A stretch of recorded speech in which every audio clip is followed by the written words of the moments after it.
Capítulo 10. ¿Dónde está la fe de ustedes? Un día subió Jesús con sus discípulos a una barca. Crucemos al otro lado del lago, les dijo. Así que partieron y mientras navegaban, él se durmió. Entonces se desató una tormenta sobre el lago, de modo que la barca comenzó a inundarse y corrían gran peligro. Los discípulos fueron a despertarlo. Maestro, maestro, nos vamos a ahogar, gritaron. Él se levantó y reprendió al viento y a las olas. La tormenta se apaciguó y todo quedó tranquilo. ¿Dónde está la fe de ustedes?, les dijo a sus discípulos.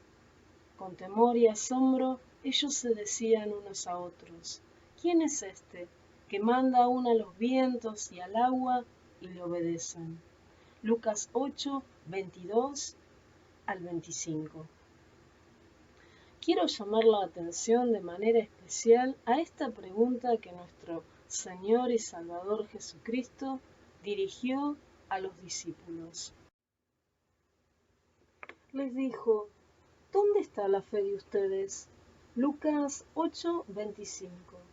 Para ser franco, quisiera llamar la atención a todo este incidente como parte de nuestras reflexiones en torno a la depresión espiritual. Ya hemos tomado en consideración varias causas que provocan esta condición, y este incidente tan particular en la vida y el ministerio de nuestro Señor nos enfrenta a una causa más. Aquí abordamos todo el problema y la cuestión de la naturaleza de fe. En otras palabras, hay muchos cristianos que de tiempo en tiempo caen en dificultades y son infelices, porque no han entendido claramente la naturaleza de la fe. Alguien me dirá, bien, si esos cristianos no han entendido la naturaleza de la fe, ¿cómo pueden ser cristianos? La respuesta es que cristiano es aquel que ha recibido el don de la fe. Y quien nos da el don de la fe es Dios, por medio del Espíritu Santo. Entonces creemos en el Señor Jesucristo y eso nos salva. Pero eso no significa que hayamos entendido plenamente la naturaleza de la fe, con lo que resulta que aunque seamos verdaderamente cristianos, genuinamente salvados mediante la recepción de este don de la fe, más tarde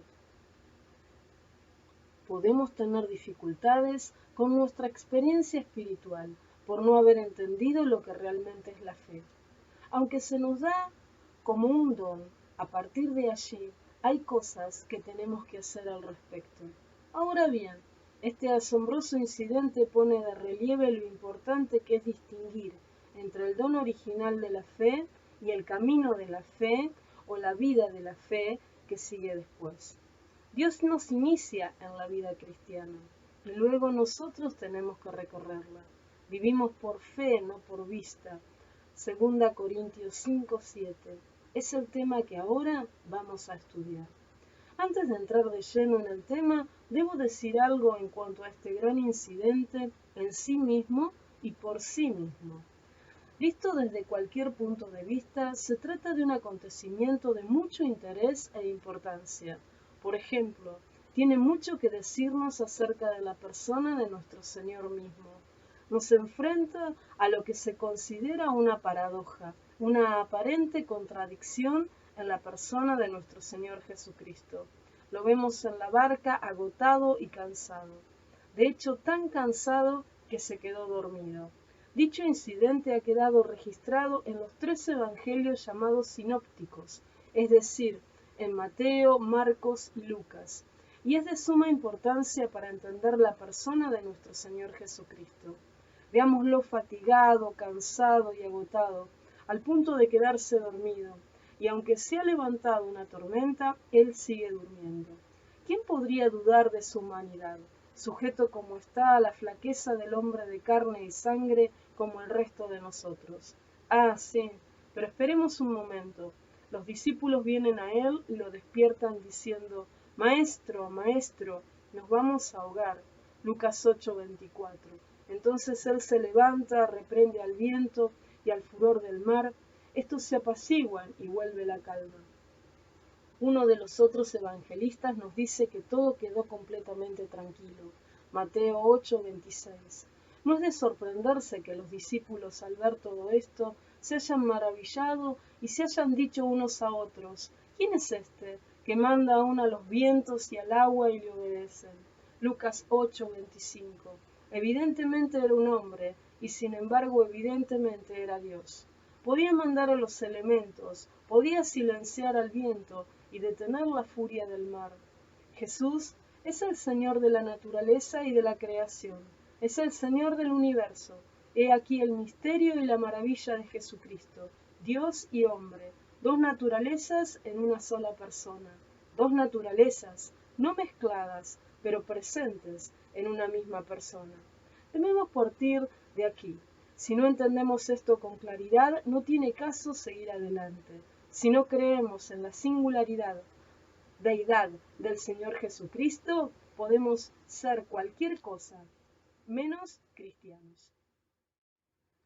Tenemos ante nosotros solamente a un hombre bueno, ni nos interesa únicamente el más grande maestro que el mundo haya conocido. Estamos ante el hecho de que Dios, el Hijo Eterno, ha venido a este mundo, ha tomado sobre sí mismo la naturaleza humana y ha habitado entre nosotros. Hombre entre los hombres, Dios y hombre. Estamos ante el misterio y la maravilla de la encarnación y del nacimiento virginal. Todo está allí y resplandece en toda la plenitud de su gloria admirable. ¿Quién es este? La respuesta es un hombre que es más que un hombre, porque también es Dios. Sin embargo, soy de la opinión de que no es este el propósito específico de este incidente tan peculiar. Tal revelación la obtenemos también en otros pasajes y resplandece a través de los evangelios. Sin embargo, los incidentes particulares y específicos en los cuales se descubre también tienen, por lo general, algún mensaje especial y peculiar que enseñarnos. En este caso no hay duda de que el mensaje es la lección con referencia a los discípulos y a su condición en este momento. Es la gran lección referente a la fe y a la naturaleza o carácter de la fe. Yo no sé lo que otros piensan, pero yo nunca dejo de estar agradecido con estos discípulos, agradecido por el registro de cada equivocación y cada desatino en que incurrieron, porque en ellos me veo reflejado. Cuán agradecidos con Dios debemos estar por tener estas escrituras. Cuán agradecidos debemos estar de que Dios nos haya dado el Evangelio y nada más. Cuán maravilloso es que podamos leer estos relatos y vernos retratados en ellos. Cuán agradecidos debemos estar con Dios de que su palabra sea divinamente inspirada y hable la verdad, y nos muestre y presente la fragilidad humana. Es así como nos encontramos al Señor reprendiendo a los discípulos. Los reprende por alarmistas, por miedosos y por faltos de fe. Los vemos con Él en la barca.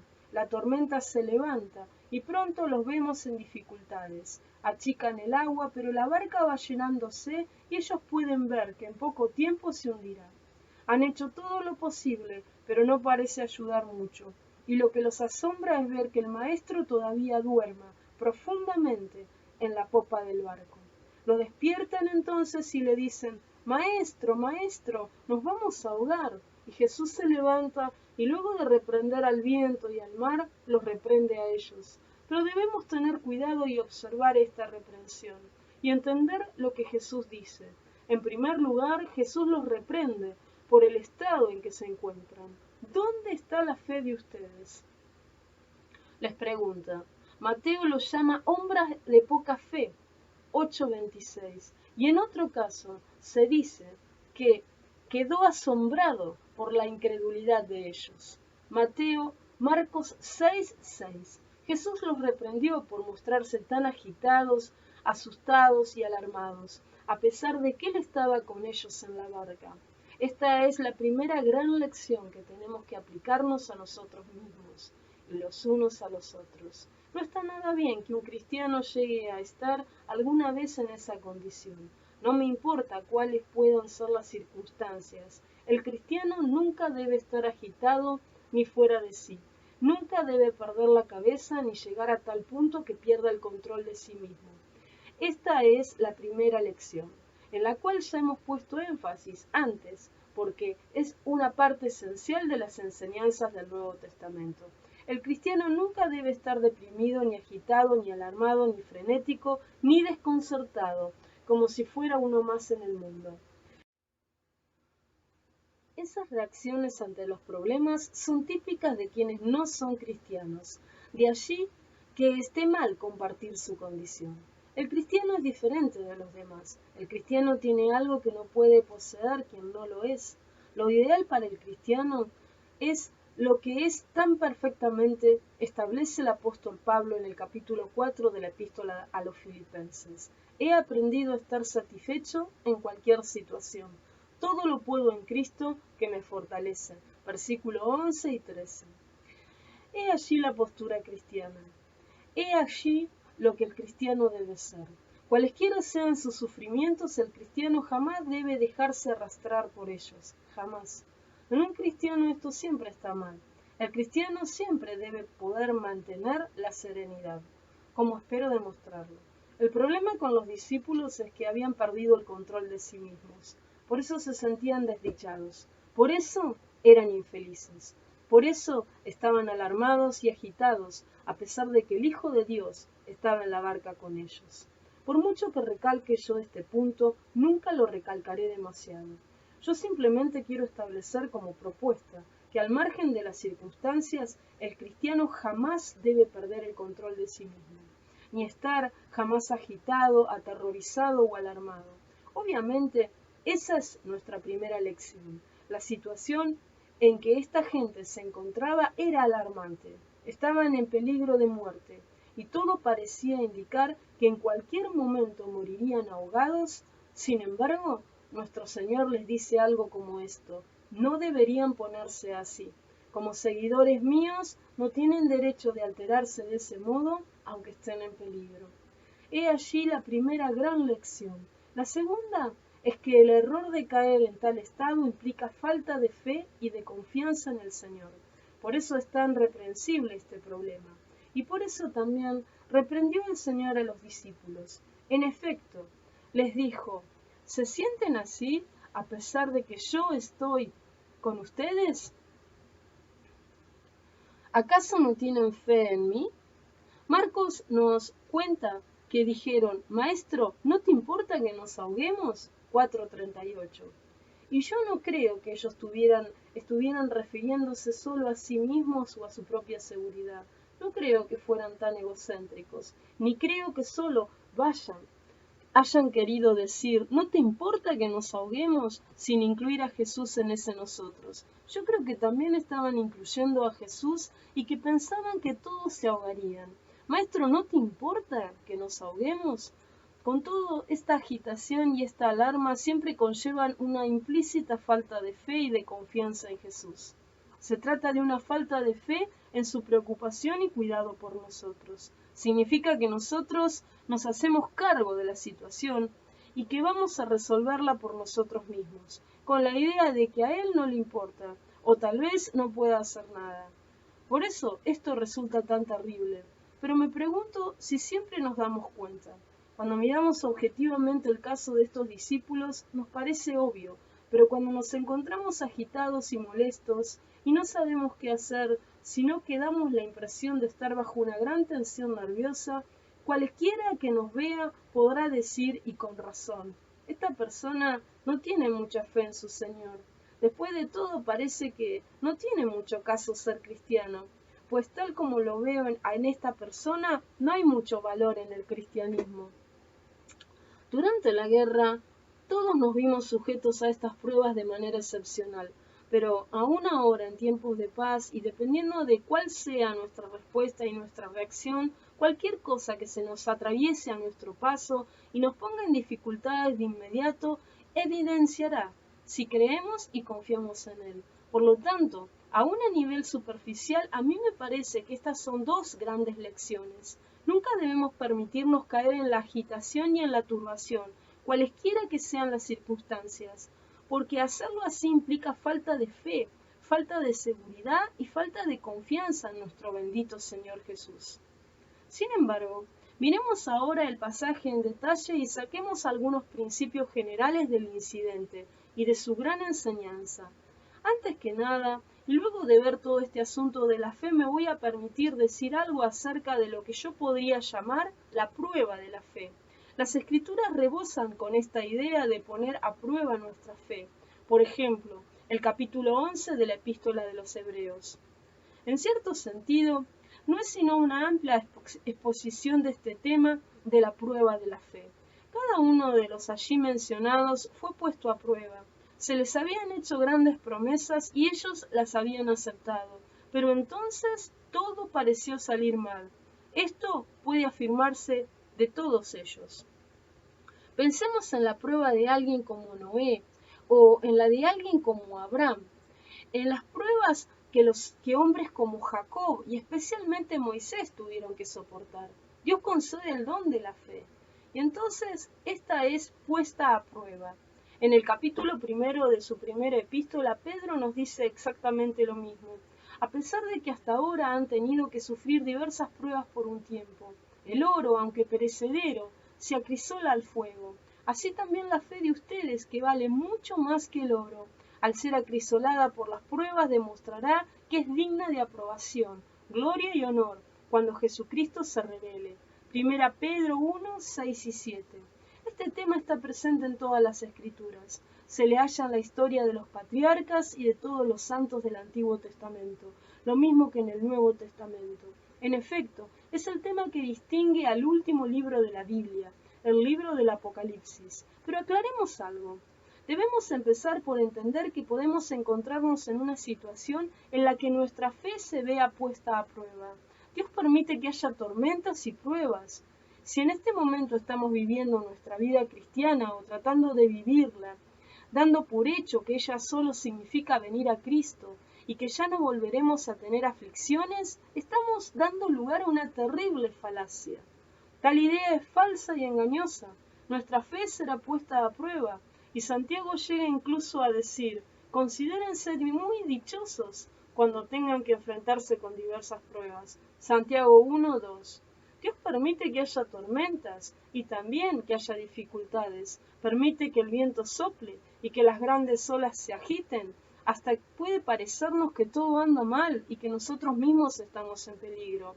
Debemos cobrar conciencia y aprender que Dios no toma a su pueblo para llevarlo a una especie de campos elíseos, donde estará protegido de todas las ondas y las flechas de la nefasta fortuna.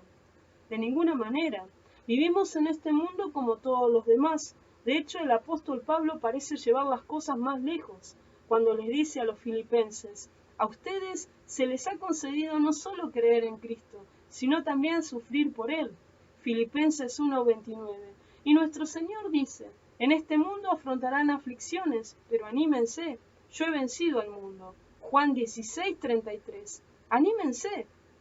Sí, pero recordemos que habremos de afrontar aflicciones. En sus viajes misioneros, Pablo y Bernabé visitaban a las iglesias y les advertían: es necesario pasar por muchas dificultades para entrar en el reino de Dios.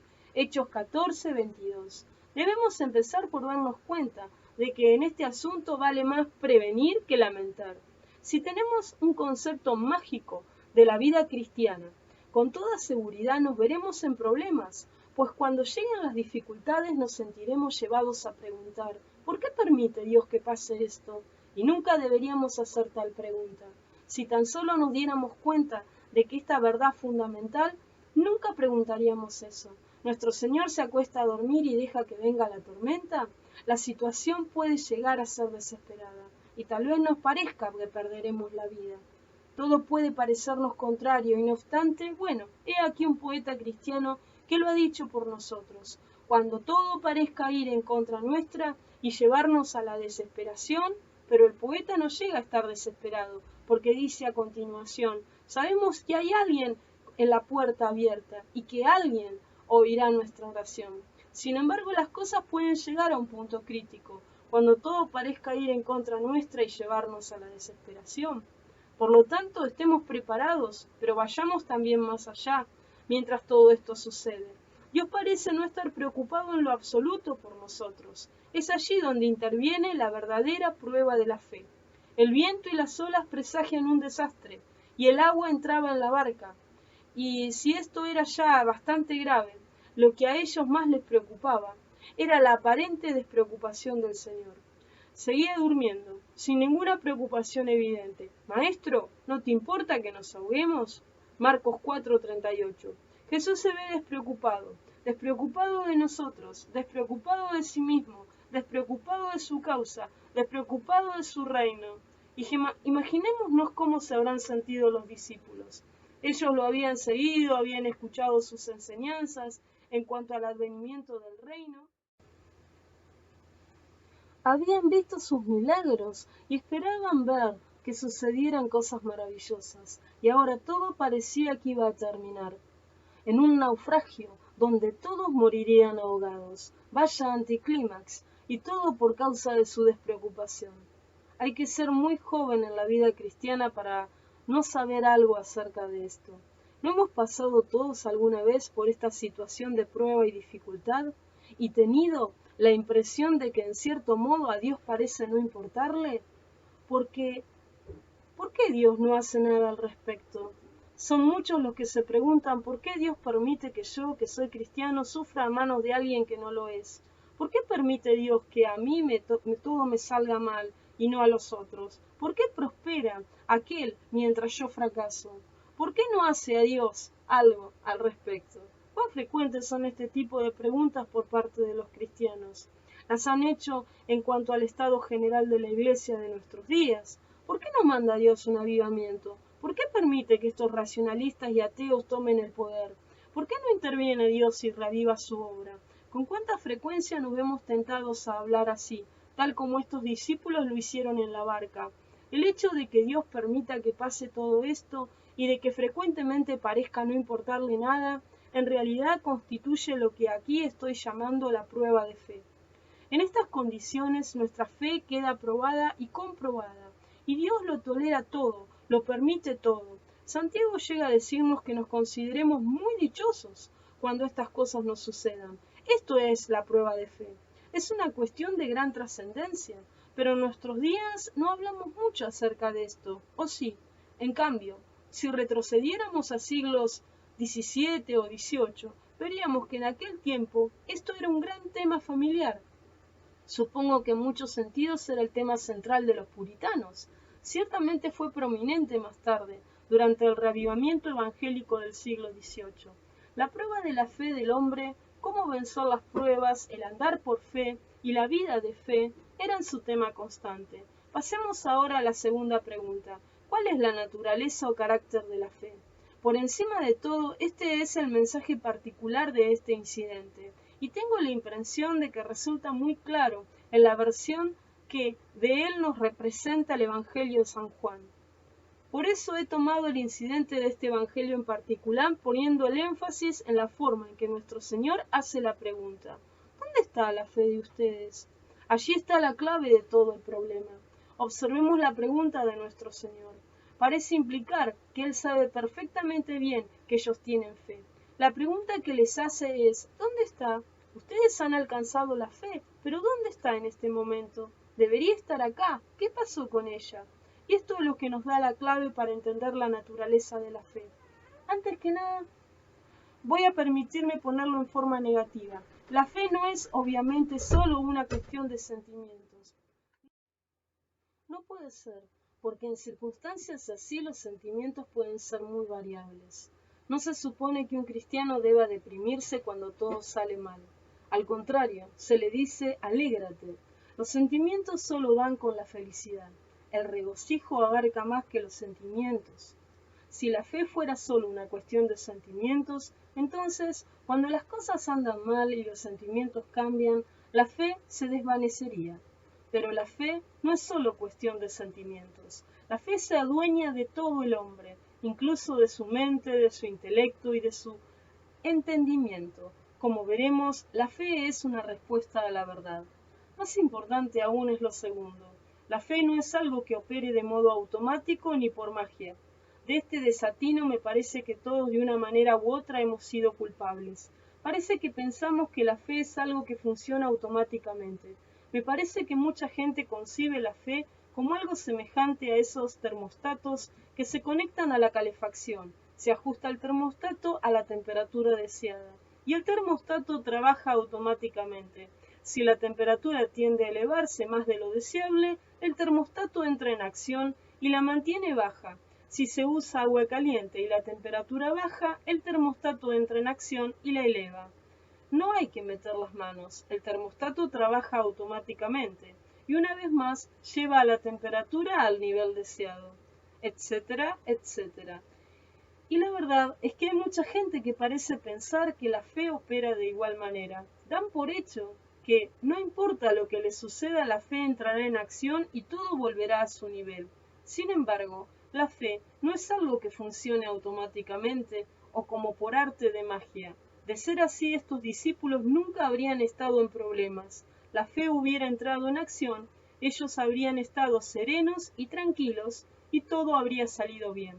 Pero la fe no es así, de modo que estas son rotundas falacias con respecto a ella. Entonces, ¿qué es la fe? Miremosla ahora de manera positiva. El principio que aquí se nos enseña es que la fe es una actividad, algo que tiene que ejercitarse. No entra en acción por sí misma, sino que nosotros tenemos que hacerla funcionar. La fe es una actividad. Voy a entrar en detalles. La fe es algo que cada uno de nosotros tiene que poner a funcionar. Esto es exactamente lo que nuestro Señor les dijo a estos discípulos. ¿Dónde está la fe de ustedes? Que es lo mismo que decir, ¿por qué no toman su fe y la aplican a esta situación? Como podemos ver, fue por no hacerlo así, por no poner a funcionar su fe, por lo que los discípulos se sintieron infelices y cayeron en ese estado de consternación. Pero entonces, ¿cómo se activa la fe? ¿De qué hablo cuando digo que la fe hay que aplicarla? Puedo fragmentar mi respuesta de la siguiente manera. Lo primero que debo hacer al encontrarme en una situación difícil es rehusarme a ser controlado por la situación. Evidentemente esto constituye una negativa. Los discípulos estaban en la barca, el maestro dormía y el mar se encrespaba. Ya el agua estaba entrando y ellos no podían achicarla con suficiente rapidez. Parecía que se hundirían. Y el problema era que ellos se habían dejado dominar por la situación. Lo que tenían que haber hecho era aplicar su fe, hacerse cargo de la situación y decir, no, no vamos a permitir que el pánico nos domine. Por allí debieron haber empezado, pero no lo hicieron, así que permitieron que la situación los controlara. La fe es un rechazo al pánico. ¿Qué tal esa definición de la fe? ¿Parece demasiado terrenal y no lo suficientemente espiritual? Pues proviene de la esencia misma de la fe. Venga lo que venga, la fe es un rechazo al pánico. Me parece que Browning tenía eso en mente cuando definió así la fe. Para mí la fe significa poner en paz a la perpetua incredulidad, como en paz quedó la serpiente bajo el pie de Miguel. Por un lado tenemos a Miguel, por el otro a la serpiente, bajo su planta, y él simplemente la pone en paz con la sola presión de su pie. La fe significa aplacar y aplastar a la incredulidad, que es lo que no hicieron los discípulos, ya que se llenaron de pánico y dejaron que la situación los atrapara. La fe, sin embargo, se niega a permitir que tal cosa suceda. Aclara, no voy a permitir que las circunstancias me controlen. El control lo tengo yo. De modo que somos nosotros quienes debemos hacernos cargo de nosotros mismos, darnos ánimo y controlarnos. Lejos de dejarnos dominar, afirmamos nuestro dominio de la situación. Por aquí empezamos, pero no es aquí donde nos detenemos. Esto no basta, porque podría ser una simple resignación, y esto no es el todo de la fe.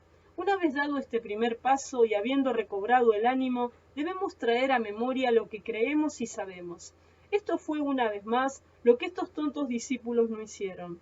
Si solo se hubieran detenido un momento y dicho, ¿y ahora qué hacemos? ¿Será posible que nos ahoguemos estando Él con nosotros en la barca? ¿Habrá algo que Él no pueda hacer? Lo hemos visto hacer milagros, convirtió el agua en vino, ha curado a los ciegos y los cojos, hasta puede resucitar a los muertos. ¿Será posible que permita que nosotros y Él mismo nos ahoguemos así? Imposible. En todo caso, Él nos ama y cuida de nosotros, según nos ha dicho. Hasta los cabellos de nuestra cabeza están contados. Así es como razona la fe. Dice, muy bien, veo las olas, la tormenta, pero... Y siempre antepone ese pero. Así es la fe, se aferra a la verdad. y sus razonamientos parten de lo que ella sabe, que es así. Así es como se aplica la fe. Pero los discípulos no lo hicieron, y por eso llegaron a estar agitados y ser presas de pánico. Y usted y yo llegaremos a ser presas del pánico y estaremos agitados si tampoco hacemos lo que ellos debieran hacer. Por lo tanto, cualesquiera que sean las circunstancias, debemos ponernos de pie, esperar un momento y decir, todo eso lo admito, ¿pero qué? ¿Pero Dios? ¿Pero el Señor Jesucristo? ¿Pero qué? ¿El todo de mi salvación? Así es como actúa la fe. Todo puede parecer que está en contra mía y querer llevarme a la desesperación. Tal vez yo no entienda qué es lo que sucede, pero una cosa sé. De tal manera me amó Dios que por mí envió a su Hijo unigénito a este mundo. Sé que aunque yo era su enemigo, Dios envió a su Hijo único para morir por mí en la cruz del Monte Calvario. Dios ha hecho esto por mí, a pesar de que yo era su enemigo, un extraño rebelde. Yo sé que el Hijo de Dios me amó y se entregó a sí mismo por mí. Sé que gracias a la sangre que Él derramó tengo la salvación y que soy hijo de Dios y heredero de la bendición eterna. Todo esto lo sé, de modo que también sé que, si cuando éramos enemigos de Dios fuimos reconciliados con Él mediante la muerte de su Hijo, con cuánta más razón habiendo sido reconciliados, seremos salvados por su vida. Romanos 5:10. Tal lógica es inevitable, y así es como razona la fe, pues tiene presente lo que las Escrituras llaman sus preciosas y magníficas promesas. La fe dice, no puedo creer que Él, que me ha traído de tan lejos, vaya a dejarme caer ahora. Imposible. Esto no correspondería con el carácter de Dios. Y así es como la fe, habiéndose rehusado a ser controlada por las circunstancias, trae a la memoria lo que cree y lo que sabe. El siguiente paso, por lo tanto, es que la fe aplica a todo esto a la situación particular. Una vez más, esto fue lo que estos discípulos no hicieron, y por eso el Señor les plantea la pregunta, ¿dónde está la fe de ustedes? Si tienen fe, ¿por qué no la aplican? ¿Por qué no usan todo lo que saben para salir de esta situación? ¿Por qué no lo concentran en este problema específico? Este es el siguiente paso en la aplicación de la fe. Al margen de las circunstancias particulares, apliquemos a ella todo lo que sabemos que es verdadero en nuestra relación con Dios. Entonces sabremos perfectamente bien que Él nunca podría permitir nada perjudicial para nosotros. Dios dispone todas las cosas para el bien de quienes lo aman. Romanos 8:28. Ni un cabello de nuestra cabeza sufrirá daño alguno. Dios nos ama con amor eterno. No estoy sugiriendo que siempre podremos entender todo lo que nos suceda. Tal vez no tengamos una explicación completa de todo ello, pero podremos estar seguros que es imposible que a Dios no le importemos. Si Él ha realizado por nosotros la obra más grandiosa, entonces todo lo que hagamos tiene que importarle. Y aunque las nubes sean espesas y no podamos ver su rostro, sentimos su presencia. Tras una ceñuda providencia, Dios oculta su rostro sonriente. Así que aferrémonos a esto. Tal vez no veamos su sonrisa y admitamos que las nubes terrenales nos impiden verlo, pero sabemos que Él está allí y que no permitirá que nada malo nos sobrevenga. Nada puede sucedernos a menos que Él lo permita, y no importa si se trata de un gran desengaño o de una enfermedad o alguna tragedia. No sabemos qué pueda venir, pero de algo podemos estar seguros. Dios permitirá que si algo nos pase, a fin de cuentas, es para nuestro bien. Ciertamente, ninguna disciplina en el momento del presente parece agradable, sino más bien penosa. Sin embargo, después produce una cosecha de justicia. Hebreos 12:11. Así trabaja la fe, pero no opera automáticamente. Tenemos que ejercitarla. Tenemos que enfocar nuestra fe sobre los acontecimientos específicos y decir, muy bien, pero yo sé esto acerca de Dios, y como sé que es cierto, voy a aplicarlo a esta situación. De modo que esto no puede ser lo que pienso que es, debe haber otra explicación. Así veremos que después de todo, tal es el propósito de gracia de Dios para nosotros, y una vez aplicada nuestra fe, debemos aferrarnos a ella. Simplemente debemos negarnos a ser sacudidos. El enemigo vendrá y nos atacará. El agua parecerá entrar en la barca, pero nos diremos, todo está bien, que venga lo peor de lo peor. Así permaneceremos en la fe, repitiéndonos a nosotros mismos: yo creo esto, y en esto me apoyo. Estoy seguro de esto, y aunque no lo entiendo lo que suceda, a esto lo suelto. Llegamos así a mi punto final, que es mi tercer principio, el valor que tiene incluso la fe más débil y pequeña. Ya hemos visto la prueba de la fe y hemos considerado la naturaleza de la fe. Ahora voy a permitirme decir una última palabra en torno al valor de la fe, incluso de la fe más débil y pequeña.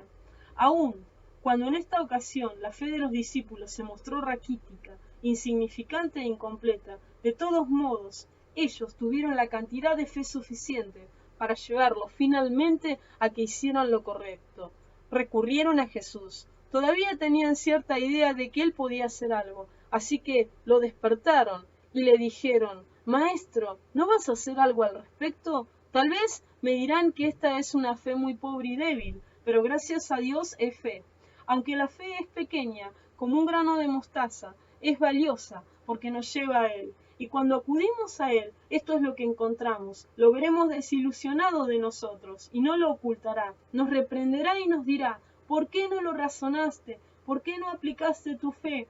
¿Por qué te muestras agitado frente a esta persona mundana? ¿Por qué te portas como si no fueras un cristiano? ¿Por qué no aplicaste tu fe como deberías haberlo hecho? A mí me habría complacido poder observarte erguido en medio del huracán y la tormenta. ¿Por qué no lo hiciste? Él nos dejará saber su desencanto y nos reprenderá. Pero no obstante eso, bendito sea su nombre, todavía nos recibirá. El Señor no nos echará fuera, como tampoco echó fuera a sus discípulos. Así como los recibió, nos recibirá a nosotros. Y no solo nos recibirá, sino que nos bendecirá y nos dará su paz. Reprendió a los vientos y a las olas, y todo quedó completamente tranquilo. Mateo 8:26. El Señor produjo la atmósfera que, a pesar de su falta de fe, tanto anhelaban disfrutar. Tal es el Señor de la gracia en quien creemos y al cual seguimos. Aunque Él esté desencantado de nosotros, y aunque nos reprenda, nunca nos abandonará. Al contrario, nos recibirá, nos bendecirá y nos dará su paz. Ciertamente hará por nosotros lo que hizo por los discípulos. Con su paz les dio un concepto de sí mismo mayor que el que antes tenían. Ante la magnificencia de su poder, ellos quedaron maravillados y llenos de asombro. Y Él, por así decirlo, a todas las bendiciones anteriores añadió esto como un bono. Si nos encontramos afligidos, atribulados y en medio de una prueba, tomémoslo como una maravillosa oportunidad de probar nuestra fe, de dar muestras de ella y de hacerla manifiesta, de dar gloria a su grandioso y santo nombre. Pero si no podemos hacer esto por estar aparentemente demasiado débiles para aplicar nuestra fe, si estamos tan acosados y atacados por el diablo, el infierno y el mundo, entonces acudamos a Él de inmediato, y Él nos recibirá y nos bendecirá, nos dará paz y libertad. Pero nunca olvidemos jamás que la fe es una actividad, que es algo que tiene que aplicarse. ¿Dónde está la fe de ustedes? Asegurémonos de que cuando llegue la necesidad y la prueba, siempre esté donde debe estar.